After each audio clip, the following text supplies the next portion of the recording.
నిజ నిర్ధారణకు అంతిమ నిర్ణయం DNA test.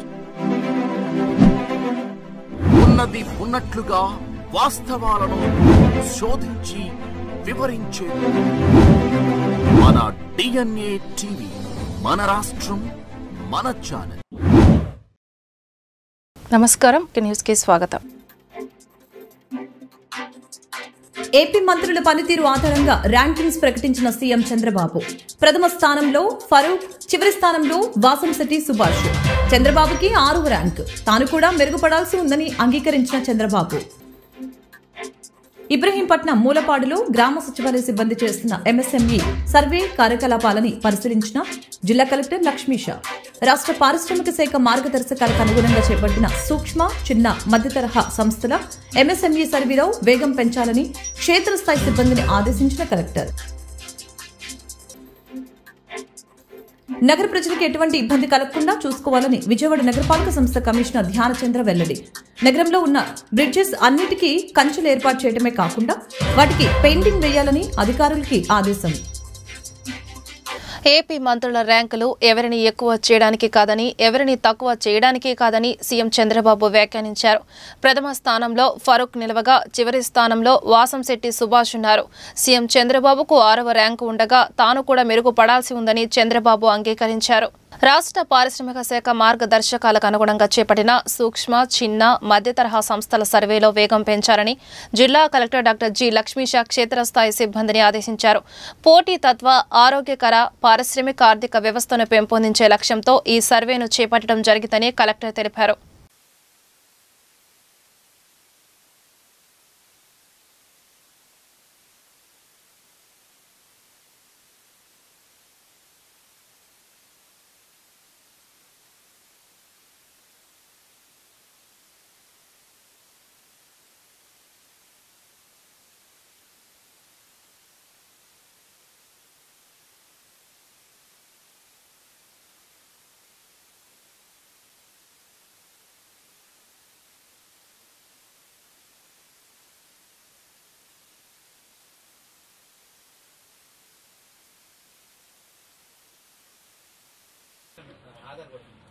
One dash.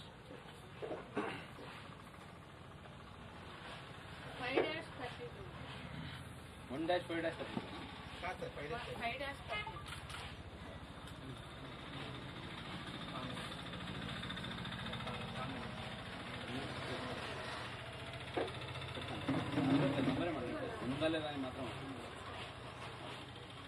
Blog ఏంటంటే ప్రకారంగా నగర ప్రజలకు ఎటువంటి ఇబ్బంది కలగకుండా చూసుకోవాలని విజయవాడ నగరపాలక సంస్థ కమిషనర్ ధ్యానచంద్ర అన్నారు.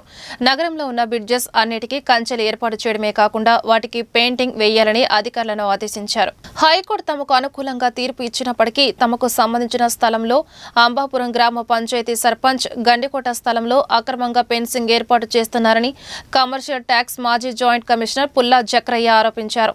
విజయవాడ ప్రెస్ క్లబ్ లో ఏర్పాటు చేసిన విలేకరుల సమావేశంలో మాట్లాడుతూ RS నెంబర్ 96/2లో ఉన్న స్థలాన్ని 2024లో కొనుగోలు చేశామని చెప్పారు. తమ స్థలం పక్కనే ఉన్న ఖాళీ స్థలంలో తమ స్థలాన్ని కలుపుకొని ఆక్రమించుకోవాలని చూస్తున్నారని అన్నారు. హైకోర్టు ఆర్డర్స్ ను ధిక్కరించి సర్పంచ్ సీతయ్య ప్రోద్బలంతో అతని అనుచరులు తమపై దాడికి పాల్పడ్డారని ఆవేదన వ్యక్తం చేశారు. తన ఆస్తికి సంబంధించిన దస్తావేజులన్నీ ఒరిజినల్ అని, ఇది పూర్తిగా ప్రైవేట్ ఆస్తి అని స్పష్టం చేశారు. తనకు రక్షణ కల్పించాలని ప్రభుత్వాన్ని కోరుతున్నట్టు చెప్పారు. 2022లో చేశారు వాళ్ళు. చేసిన తర్వాత ఈ ప్రాపర్టీ కొనుక్కుంటే దీని తర్వాత ఏమైంది, ప్రతిసారి మాది మాది అంటున్నారు కదా అని చెప్పి ఇదంతా ఎందుకు ప్రాబ్లం లేదని చెప్పి సివిల్ కోర్టుకి వెళ్తే సివిల్ కోర్టు అక్టోబర్ 3, 2024లో మనకి పర్మనెంట్ ఇంజక్షన్ ఇవ్వడం జరిగింది. ఆ తర్వాత ఏమైంది, 2 ఆగస్టు మళ్ళీ మేము వచ్చి చూస్తే మళ్ళీ ఇంకోసారి కూడా రోజు రెగ్యులర్గా అక్కడ మీటింగ్లు పెడతా ఉన్నారు, అది చేస్తూ ఉన్నారు, ఇది చేస్తున్నారు అంటే సరే ఇదంతా వర్కౌట్ కాదని హైకోర్టుకి వెళ్ళాం. హైకోర్టు 2/8/2024 వెళ్ళిన తర్వాత 7/1/2025 నాడు హైకోర్టు జడ్జిమెంట్ ఇచ్చింది. హైకోర్టు జడ్జిమెంట్ ఇన్ పీస్ఫుల్ మన ప్రశాంతంగా ఉన్నటువంటి పొజిషన్ని మీరు డిస్టర్బ్ చేయకూడదు అని చెప్పి చేశారు. అయితే ఆ మధ్య పీరియడ్ ఏదైతే ఉందో ఆగస్టు నుంచి 2025 జనవరి 7 వరకు ఉన్న పొజిషన్లో ప్రతిసారి వీళ్ళని ఇన్ఫర్మేషన్ అడిగితే మరి వీళ్ళు కౌంటర్ ఫైల్ చేశారు, దాన్ని ఇది మాది అని చెప్పి దాన్ని కౌంటర్ వేయాల్సిన అవసరం ఉండే కానీ వాళ్ళు కౌంటర్ కూడా వేయలేదు. అంటే వీళ్ళు కౌంటర్ వేయలేదు కాబట్టి without going to the merits of the case వాళ్ళని డిస్టర్బ్ చేయకుండా మీకేమైనా ప్రొసీజరల్ థింగ్స్ ప్రకారంగా దేశంలో కులమతాల భేదాలను నిర్మూలించడమే విశ్వం ఫౌండేషన్ లక్ష్యమని విశ్వం ఫౌండేషన్ అధ్యక్షుడు విశ్వం తెలిపారు. గాంధీనగర్ ప్రెస్ క్లబ్ నందు నిర్వహించిన మీడియా సమావేశంలో ఆయన మాట్లాడారు. ఢిల్లీ, ఉత్తరప్రదేశ్తో కలిపి నేటికి 9 రాష్ట్రాల్లో కుల మత వివక్షత నిర్మూలనపై కార్యక్రమాలు చేపట్టామని, మనుషుల మధ్య కుల మత భేదాలు పోయి భారతీయులలాగా నిలబడాలన్నారు. పూర్వకాలపు మత కుల విద్వేషాలు నేటి సైన్స్ యుగంలో చెల్లదని, కులమత భేదాలు మానవత్వానికి విరుద్ధమని చెప్పారు. మనుషులను విడదీసే కులమతాల చిచ్చులతో బతకడం మనిషికి తగదన్నారు. మనుషులంగా అందరం కలిసి బతుకుదామనే నిర్ణయానికి భారతీయులమైన మనమందరం కలిసి రావాలన్నారు. అందరూ కూడా నమస్కారం అండి. మీడియా మిత్రులు కూడా అందరూ కూడా నమస్కారం. ప్రపంచ మనుషులందరూ కూడా నేను నమస్కారం చెప్తూ ఈవేళ మొట్టమొదటిగా ముందుకు రావడం జరిగింది. నా పేరు యూనివర్స్, మాది సోవా గ్రామం అండి, డుమ్మిడిగూడ మండలం, ఏఎస్ఆర్ జిల్లా, ఆంధ్రప్రదేశ్. సుమారుగా 22 సంవత్సరాల నుండి అనేకమైనటువంటి కార్యక్రమాలు, ఒకటి కాకుండా అనేకమైనటువంటి ఎయిడ్స్ అనుకోండి, లేకపోతే కరప్షన్ మీద అనుకోండి, లేకపోతే కరోనా మీద అనుకోండి, అనేకమైనటువంటి కార్యక్రమాలు కొన్ని వందల మందిని జాబ్ హోల్డర్స్గా చేశాం. అలా కంటిన్యూ చేస్తూనే ఉన్నాం. ఎక్కడ ఫ్లెక్సీ పట్టుకొని నిలబడి ఉన్నారంటే మేమే, మాది విశ్వం ఫౌండేషన్ వాళ్ళు, నేను ఉంటాను. సో అలాగా కార్యక్రమాలు చేస్తూ ముందు నుండి కూడా ఇది స్థాపించిన ఒక ఉద్దేశం లేక అప్పటి నుండి కూడా అసలు మానవుల మధ్య ఈ కులమతాలు ఏంది, ఈ కులమతాలు ఎందుకున్నాయి, ఇది పోవాలి కదా, మన బ్రదర్స్ మధ్య ఈ తగాదాలు ఎందుకు ఈ ప్రపంచంలో, కేవలంగా దీని మీద హోలీ క్రూసేడ్స్ అని, మర్డర్లని, మానభంగాలని, ఒకరికొకరు పడవకుండా నీ అనే భేదాలతో ఈ యొక్క ప్రపంచం అట్టాడుకుపోతుంటే మానవులైనటువంటి మనిషి అయినటువంటి నేను ఎక్కడో కుగ్రామంలో పుట్టి ఇవి చూసుకొని ఎట్లా ఉంటాం దాన్ని. కాబట్టి ఇది ఎలాగైనా సరే దీన్ని కుక్కటి వేలుతో Pikili పెంచేయవలసిందే. Nowhere in the world should be this caste and religion or other racism. ఇది ఉండకూడదు అని ఒక కంకణం కట్టుకొని సుమారుగా 9 రాష్ట్రాల్లో తిరిగి ఉన్నాను. ఇప్పటికి 9 రాష్ట్రాలు, ఢిల్లీతో సహా, యూపీతో సహా తిరుగుతూ ఉన్నాం, కార్యక్రమాలు చేస్తూనే ఉన్నాం. ఇది పోయే వరకు మనం అందరూ కూడా కృషి చేయాలా. ప్రజలారా, ఇది ఉంటే ఈ యొక్క అగ్నిగుండంలో మాడి మసి అయిపోతావు, జాగ్రత్త. ఇది ఇప్పుడు నుండే, ఈ రోజు నుండే మనం మారాలా, మనం మారిపోవాలా. ఒక ఇండియన్ మాత్రమే ఉండాలా, ఇండియన్ సిటిజన్ మాత్రమే. Know where this cost and religion or anything else. దీని ఉంటే గానీ మానవత్వానికి అది తగదు, మనిషికి తగదు. ఈ ప్రపంచంలో మనిషి ఎక్కడైనా జీవించవలసిందే. కృష్ణా, గుంటూరు జిల్లాల పట్టభద్రుల ఎమ్మెల్సీ అభ్యర్థిగా ఆలపాటి రాజేంద్ర ప్రసాద్ నామినేషన్ వేశారు. ఈ సందర్భంగా నగరంలోని శ్రీ వెంకటేశ్వర విజ్ఞాన మందిరం నుండి కలెక్టర్ కార్యాలయం వరకు భారీ ర్యాలీ నిర్వహించారు. ఈ కార్యక్రమంలో మంత్రులు కొలుసు పార్థసారథి, నాదెండ్ల మనోహర్, ఉమ్మడి కృష్ణా, గుంటూరు జిల్లాల ఎమ్మెల్యేలు పాల్గొన్నారు. టీడీపీ, బీజేపీ, జనసేన నేతలు, కార్యకర్తలు ర్యాలీగా తరలివచ్చి ఆలపాటికి మద్దతు తెలిపారు. కలెక్టర్ నాగలక్ష్మికి నామినేషన్ పత్రాలను అందజేశారు. అనంతరం మంత్రులు, ఎమ్మెల్యేలు మీడియాతో మాట్లాడారు. మాజీ మంత్రిగా ప్రజలకు అందుబాటులో ఉండే నాయకుడిగా ఆలపాటి రాజేంద్ర ప్రసాద్ కి ఎంతో మంచి పేరు పొందారని చెప్పారు. గత ఎన్నికల్లో తెనాలి సీటును సైతం త్యాగం చేసి కూటమి ప్రభుత్వానికి మద్దతుగా నిలిచారని అన్నారు. ఈ నేపథ్యంలో పట్టభద్రుల ఎమ్మెల్సీ అభ్యర్థిగా ప్రస్తుతం మళ్లీ పోటీ చేయడం ఆనందంగా ఉందన్నారు. ఆలపాటి గెలుపు కోసం సమిష్టిగా పనిచేస్తామని వారు వెల్లడించారు. గుంటూరు జిల్లాలో సీనియర్ నాయకులు విద్యార్థి దశ నుంచి, యువజన విభాగం నుంచి 94 నుంచి ఈ రోజు వరకు రాష్ట్ర ప్రజలందరూ మెచ్చేటువంటి అభ్యర్థిని ఎంపిక చేశారు అని చంద్రబాబు గారిని కానీ, కూటమి నాయకులను కానీ, రాష్ట్ర వ్యాప్తంగా హర్షించేటువంటి నాయకుడిని ఆలపాటి రాజేంద్ర ప్రసాద్ గారిని నియమించడం అనేటువంటిది రాష్ట్ర వ్యాప్తంగా ఆమోదం పొందినటువంటి నాయకుడు ఆలపాటి రాజేంద్ర ప్రసాద్ గారు.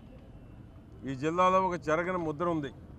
99లో మంత్రిగా ఉన్నప్పుడు కానీ ఇప్పటివరకు అనేకసార్లు పోటీ చేయటంలో కానీ నిన్న 24లో సీటు లేకపోయినా జనసేనకు సీటు ఇచ్చినా గెలిపించుకొని వచ్చి 19-24 మధ్య కూడా తెలుగుదేశం పార్టీ అధికారంలో లేనప్పుడు పార్టీ కోసం అహర్నిశలు కష్టపడినటువంటి హిస్టరీ ఉన్న రాజేంద్ర ప్రసాద్ని ఈరోజు కృష్ణా గుంటూరు గ్రాడ్యుయేట్స్ అభ్యర్థిగా నిలబెట్టడాన్ని ఈరోజు కూటమి గెలుపు అనేటువంటిది నల్లేరు మీద నడక రాజేంద్ర ప్రసాద్ గారిది.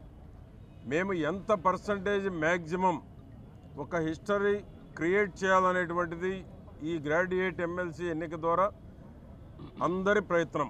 గెలుపు గురించి కాదు, గెలుపు అనేటువంటిది నల్లేరు మీద నడక. మెజారిటీ 90% పైబడి ఓట్లు గ్రాడ్యుయేట్స్. నేను పామర నియోజకవర్గ ఎమ్మెల్యే వర్ల కుమార్ రాజా కృష్ణా జిల్లా నుంచి ఈరోజు ఆలపాటి రాజేంద్ర ప్రసాద్ గారు పట్టభద్ర ఎమ్మెల్సీ ఎన్నిక అభ్యర్థి అయినటువంటి ఆలపాటి రాజేంద్ర ప్రసాద్ గారిని ఆయనకి మద్దతు పలకటానికి ఆయనతో పాటు నామినేషన్ కార్యక్రమాల్లో పాల్గొనడం జరిగింది. ఈరోజు ఏ వీధిలో ఎక్కడ చూసినా ఈరోజు గుంటూరు గర్జించింది. ఏ వీధిలో ఎక్కడ పలుకుతున్నా ఎక్కడ మాట్లాడినా అందరూ కూడా ఏ ఫర్ యాపిల్ కాదు ఏ ఫర్ ఆలపాటి అనే విధంగా మనకి ప్రతి ఒక్కరి నోరెమ్మట. మరి ముఖ్యంగా పట్టభద్రులు ఎవరిని కదిలించిన అనే మాట ఇదే, ఆలపాటి ఆలపాటి అని జపం చేస్తున్నారు. ఎందుకనంటే ఆయన పడ్డ కష్టం, ఆయన చేసిన త్యాగమే ఈరోజు అందరూ కూడా ఆయన పేరును కొనియాడుతున్నారు. ఎన్నికలు వచ్చినప్పుడు రాబోయే రోజుల్లో ఏదైతే 27వ తారీఖు ఉందో ఆ రోజున ఓటు ద్వారా అందరూ కూడా ఆయన అంటే ఎంత అభిమానం ఉంది, ఆయనకి ఎంత మద్దతు అనేది ఆ ఓటు పర్సంటేజ్ ద్వారానే చూడొచ్చు. ఎందుకంటే నేను ఆయన త్యాగం గురించి ఇందాక పెద్దలు చెప్పారు.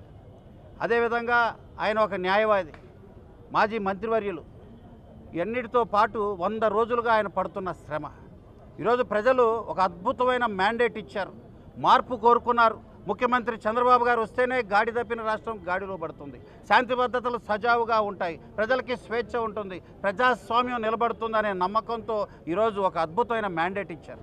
దానికి తగ్గట్టుగానే సంచలనాత్మక కార్యక్రమాలు, సాహసోపేతమైన కార్యక్రమాలు చేసుకుంటూ ఈరోజు సుపరిపాలన దిశగా అడుగులేస్తుంది ఈ కూటమి ప్రభుత్వం. మీరు ఒక్కసారి చూస్తే ఈ 8 నెలల్లో 8 రోజులు కూడా ఖాళీగా లేరు ముఖ్యమంత్రి చంద్రబాబు గారు. అడుగడుగునా ప్రజాహితం, అభివృద్ధి. ఈరోజు జనసేన, తెలుగుదేశం పార్టీ, భారతీయ జనతా పార్టీ తరఫున చంద్రబాబు నాయుడు గారు నిర్ణయించిన తెలుగుదేశం పార్టీ అభ్యర్థి ఆలపాటి రాజేంద్ర ప్రసాద్ గారు ఒక శుభ దినం ఈరోజు నామినేషన్ సమర్పించడం జరిగింది. ఈ నామినేషన్కి జిల్లాలో ఉన్న ఎమ్మెల్యేలు, అలాగే మంత్రులు, తెలుగుదేశం పార్టీ అధ్యక్షులు పల్లా శ్రీను గారు అందరూ వచ్చి ఉన్నారు. 33 నియోజకవర్గాల్లో జరిగే ఈ ఎన్నిక గ్రాడ్యుయేట్స్ కోసం, వాళ్ళ విలువల్ని కాపాడటం కోసం, వాళ్ళ హక్కుల్ని కాపాడటం కోసం, అలాగే మరెన్నో ఉద్యోగాలు కల్పించడం కోసం కూటమి ప్రభుత్వంలో పెద్ద ఎత్తున ఈరోజు ఆలపాటి రాజా గారు నామినేషన్ వేయటం జరిగింది. ఈ నామినేషను చాలా ఎంతో ఉల్లాసంగా, ఉత్సాహభరితంగా సాగిన విధానాన్ని బట్టి ఎట్టి పరిస్థితుల్లోనూ వారు వన్ సైడ్ అని అందరూ భావిస్తూ ఉన్నారు. కానీ హానరబుల్ సీఎం నారా చంద్రబాబు నాయుడు గారు మాత్రం ఎప్పుడూ కూడా ఎలక్షన్ చిన్న చూపు చూడొద్దు. ప్రతి ఒక్క కార్యకర్త కూడా ఎవరైతే ఓట్లు ఉన్నాయో వాళ్ళ నియోజకవర్గాల్లో ఒక్క వ్యక్తిని 10 సార్లు కలిసి కనీసం 80% ఓట్లు మన కూటమి పడేటట్లుగా పెద్ద మెజార్టీతో ఆలపాటి రాజేంద్ర ప్రసాద్ గారిని గెలిపించేటట్లుగా చేసే ప్రయత్నం, ఆ ప్రయత్నంలో మేమందరం కూడా మా బాపట్ల నియోజకవర్గంలో 6,262 కులగణన చేసి ఆ వివరాలు బయటికి వస్తే బీసీలు నిలదీస్తారనే భయంతో ఆ నివేదికను నాడు వైసీపీ తొక్కిపెట్టిందని, ఇప్పుడు తెదేపా అసలుకే మోసం చేస్తూ కులగణనపై నోరు మెదపట్లేదని బహుజన సమాజ్ పార్టీ రాష్ట్ర కోఆర్డినేటర్ మరియు retired DGP doctor Bujjavarapu Purnachandrarao అన్నారు. గురువారం విజయవాడలో ఏపీ బీసీ సమన్వయ కమిటీ ఆధ్వర్యంలో నిర్వహిస్తున్న 2 రోజుల బీసీ సమన్వయ కమిటీ రాష్ట్ర స్థాయి కార్యవర్గ సమావేశం శిక్షణా కార్యక్రమంలో మాట్లాడుతూ నాడు వైసీపీ చేయించిన కులగణన రిపోర్ట్లో నిప్పులాంటి నిజాలు బయటికి వస్తే బీసీలకు జరిగిన అన్యాయాలు తేలుస్తామని, దానితో రెడ్డి ప్రభుత్వం ఉనికి ప్రమాదంలో పడుతుందనే భయంతో వైసీపీ రిపోర్ట్ బయట పెట్టలేదని అన్నారు. Retired DGP, Bahujan Samaj party state coordinator. అయితే ఈ రోజున మీ ద్వారా ప్రజలకు తెలియజేసేది ఏంటంటే ఈ ఉన్నటువంటి పాలక పార్టీలు, మరి ప్రతిపక్ష వైసీపీ పార్టీ బీసీలకి ఎంత అన్యాయం చేస్తుంది అనే దృష్టితో మేము బీసీల కులగణన ఉద్యమం గురించి బీసీ సమన్వయ కమిటీని ఒకటి ఏర్పాటు చేశాం. ఈ బీసీ సమన్వయ కమిటీ రాష్ట్ర స్థాయిలో అలాగే జిల్లా స్థాయిలో కూడా ఈ కమిటీలు ఏర్పాటు చేయటమే కాకుండా మరి ఆఫీస్ బేరర్స్, అటు జిల్లా నుంచి వచ్చినటువంటి చైర్మన్లు, కన్వీనర్లు, అలానే రాష్ట్ర స్థాయిలో కూడా చైర్మన్ అంగడాల పూర్ణచంద్రరావు గారు, మరి బీసీ రమణ గారు ఆయన కన్వీనర్గా ఉన్నారు. వీరందరితో కలిపి ఈ రోజున ఈ 2 రోజుల పాటు ఇక్కడ కృష్ణానది తీరాన శిక్షణా తరగతులు నిర్వహిస్తున్నాం. బీసీలకి చారిత్రకంగా ఎంత అన్యాయం జరిగింది, ఇంకా ఎలా జరుగుతుంది, ఇలాగే కనుక బీసీలు పడి ఉంటే ఎప్పటికైనా సరే మరి వెనకబడిన తరగతులు ఇంకా మరింత వెనక్కి నెట్టివేయబడేటువంటి పరిస్థితి ఉందని చెప్పి ఈ రోజున ఈ కార్యక్రమాలు నిర్వహించాం. అయితే ముఖ్యంగా చెప్పాలంటే మా బీసీలకు ఆంధ్రప్రదేశ్లో జరిగే అన్యాయం ఓ పక్కన మనం తెలంగాణలో చూడండి, తెలంగాణలో కులగణన చేశారు. ఆ రిపోర్ట్ని, సర్వే రిపోర్ట్ని మరి అసెంబ్లీలో కూడా పెట్టారు. మోడీ ప్రభుత్వం మరి క్యాస్ట్ సెన్సస్ మీద ఏ రకమైనటువంటి చర్యలు తీసుకుంటే కిమ్మనకుండా కూర్చుంది. Most probably caste senses Modi ప్రభుత్వం చేపట్టకపోవచ్చు. సడన్ గా ఒక అర్ధరాత్రి నిర్ణయాలు తీసుకుని సెన్సెస్ కి మేము ఉత్తర్వులు ఇచ్చాం, సెన్సెస్ చేసుకోండి అంటారు. అప్పటికి అసలు సమయం మించిపోతుంది. ఎవరు కూడా ఉద్యమం రూపంలో ఎదిరించేటువంటి పరిస్థితి లేకుండా మరి బీజేపీ ప్రభుత్వం జాతీయ స్థాయిలో వ్యవహరిస్తుంది. రాహుల్ గాంధీ క్యాస్ట్ సెన్సెస్ చేయాలని చెప్పడం ద్వారా మరి అక్కడ తెలంగాణలో జరిగింది క్యాస్ట్ సెన్సెస్. అవకతవకలు ఉన్నాయి, తప్పులు తడకలు ఉన్నాయని అక్కడ ఇంకా బీసీలు ఇంకా ఉద్యమిస్తున్నారు. మరి ఓ పక్కన తెలంగాణ మన పక్క రాష్ట్రంలో బీసీ ఉద్యమం అంత ఉవ్వెత్తునుంటే మన ఆంధ్రప్రదేశ్లో పరిస్థితి చూడండి. 2 కులాల మధ్య నలిగిపోతున్నది ఈ రోజున ఆంధ్రప్రదేశ్లో. అందరూ పాత్రికేయ మిత్రులకు, ఇక్కడికి ఇచ్చేసినటువంటి పెద్దలందరికీ కూడా నమస్కారాలు తెలుపుకుంటున్నా. నా పేరు అంగడాల పూర్ణచంద్రరావు. ఆంధ్రప్రదేశ్ బీసీ సమన్వయ కమిటీ చైర్మన్గా పనిచేస్తూ ఉన్నాం. ఈరోజు రేపు 2 రోజుల పాటు ఈ పున్నమి ఘాట్లో కృష్ణానది ఒడ్డున బీసీ నాయకులందరూ కూర్చొని ఒక కార్యాచరణ రూపొందించుకోబోతూ ఉన్నాం బీసీ సమన్వయ కమిటీ ద్వారా. ఈ బీసీ సమన్వయ కమిటీ ఏ పార్టీకి అనుబంధంగా కానీ ఏ పార్టీకి విరోధంగా కానీ లేదు. అలానే ఏ సంఘాలతో కూడా అన్ని సంఘాలనే కలుపుకొని, బీసీ సంఘాలు, ఎస్సీ సంఘాలు, ఎస్టీ సంఘాలు, మైనార్టీ సంఘాలను కూడా కలుపుకొని, అలానే అన్ని రాజకీయ పార్టీలో ఉన్నటువంటి బీసీ, ఎస్సీ, ఎస్టీ, మైనార్టీ సోదరులు, నాయకులందరినీ కలుపుకొని ఒకే ఒక ఏజెండాతో, అదే బీసీ కులగణన, సమగ్ర కులగణన ఈ రాష్ట్రంలో జరగాలని. ఏ కులం ఎంతమంది ఉంటారో, మేము ఎంత ఉన్నామో మాకంత వాటా రావాలనే ఉద్దేశంతో మేము ఈ బీసీ సమన్వయ కమిటీ పనిచేస్తూ ఉంది. అందులో భాగంగానే ఈ 2 రోజుల పాటు ఇక్కడే ఉండి అన్నిటి విషయం మీద చర్చించుకుని ముందుకు వెళ్తా ఉన్నాం. ఈ బీసీ సమన్వయ కమిటీ ఏర్పాటి 3 నెలల్లో ఈ రాష్ట్రంలో ఉన్నటువంటి అన్ని జిల్లాలలో కూడా 26 జిల్లాల్లో కూడా నేను, మా కన్వీనర్ గారు రమణ గారు అందరం కలిసి ప్రతి జిల్లాలో కూడా కమిటీలు వేసుకోవటం అయింది. ఆ కమిటీలే ఈరోజు ఆ కమిటీల్లో ఉన్నటువంటి చైర్మన్, కన్వీనర్ ఇక్కడ ట్రైనింగ్ పొందుతూ ఉన్నారు. అలానే రాష్ట్ర కమిటీగా 33 మంది మేము రాష్ట్ర కమిటీగా ఉన్నాం. ఈ 33 మంది, ఈ 54 మంది మొత్తం కలిపి, అలానే పెద్దలందరూ కూడా మన జే పూర్ణచంద్రరావు గారు, రిటైర్డ్ డీజీపీ గారు, అట్లానే బీఎస్పీ పార్టీ అధ్యక్షులు మన పరంజ్యోతి గారు, అలానే మా పెద్దలు మా నారగోని గారు, మా గురువు గారు. బీసీ నాయకుడు అంటేనే ఆయన నారగోని గారు విఆర్ నారగోని గారి ఆధ్వర్యంలోనే ఇక్కడ ఈ శిక్షణా తరగతులు నడుస్తా ఉన్నాయి. ఆయన ఈ కార్యక్రమానికి రావడానికి కూడా మేమందరం సంతోషిస్తా ఉన్నాం. వీళ్ళందరి సహకారంతో వీళ్ళందరి యొక్క తెలంగాణ రాష్ట్ర ముఖ్యమంత్రి రేవంత్ రెడ్డికి ఏపీఎం ఆర్పీఎస్ రాష్ట్ర అధ్యక్షులు పేరుపోగు వెంకటేశ్వరరావు మాదిగా కృతజ్ఞతలు తెలిపారు. విజయవాడ గాంధీనగర్ ప్రెస్ క్లబ్లో జరిగిన విలేకరుల సమావేశంలో పేరుపోగు వెంకటేశ్వరరావు మాదిగా పాల్గొని మాట్లాడారు. ఎస్సీ వర్గీకరణ తెలంగాణ రాష్ట్రంలో అసెంబ్లీలో ఆమోదింపజేయడాన్ని మేము స్వాగతిస్తూ దేశంలోనే ఇప్పుడు ఉన్న ఈ పరిస్థితుల్లో ముందుగా వచ్చి వర్గీకరణ నేనే చేస్తానని ప్రకటించినందుకు ఆయనకి ఏపీఎంఆర్పీఎస్ తరఫున కృతజ్ఞతలు తెలియజేస్తా ఉన్నాం. ఎందుకనంటే 2024 ఆగస్టు 1వ తేదీన సుప్రీంకోర్టు ధర్మాసనం ఎస్సీలను ఏబిసిడి గ్రూపులుగా వర్గీకరించుకోవచ్చు, రాష్ట్రాలు చేసుకునే అధికారాన్ని ఉందని చెబుతూ రిజర్వేషన్ల వర్గీకరణ అంశాన్ని సుప్రీంకోర్టు ఎప్పుడైతే తీర్పునిచ్చిందో తెలంగాణ రాష్ట్రంలో మొట్టమొదటిగా నేనే అమలు చేస్తానని చెప్పి ఏకసభ్య కమిషన్ వేసి కేబినెట్లో తీర్మానం చేసి అదేవిధంగా గత 3 రోజుల క్రితం తెలంగాణ అసెంబ్లీలో ఎస్సీ వర్గీకరణ గ్రూపుల వారీగా ఏబిసిడిగా విభజిస్తూ తెలంగాణ రాష్ట్ర ముఖ్యమంత్రి రేవంత్ రెడ్డి గారు అసెంబ్లీలో ఆమోదింపజేయడానికి ఆ తీర్పుని ఆ నిర్ణయాన్ని మేము పూర్తిగా స్వాగతిస్తున్నాం, అభినందిస్తున్నాం. ఆయనకి ప్రత్యేక కృతజ్ఞతలు కూడా మేము తెలియజేస్తా ఉన్నాం. అంతేకాదు ఆంధ్రప్రదేశ్ ఉమ్మడి రాష్ట్రంగా ఉన్నప్పుడు ఉమ్మడి రాష్ట్రంలో దేశంలోనే మొట్టమొదటిగా ఆంధ్ర రాష్ట్రంలో ఎస్సీలను ఏబిసిడి గ్రూపులుగా వర్గీకరిస్తూ అప్పటి ముఖ్యమంత్రి నారా చంద్రబాబు నాయుడు గారు ఎస్సీ వర్గీకరణ చేసిన ఘనత ఆయనదేనని సందర్భంగా మేము తెలియజేస్తా ఉన్నాం.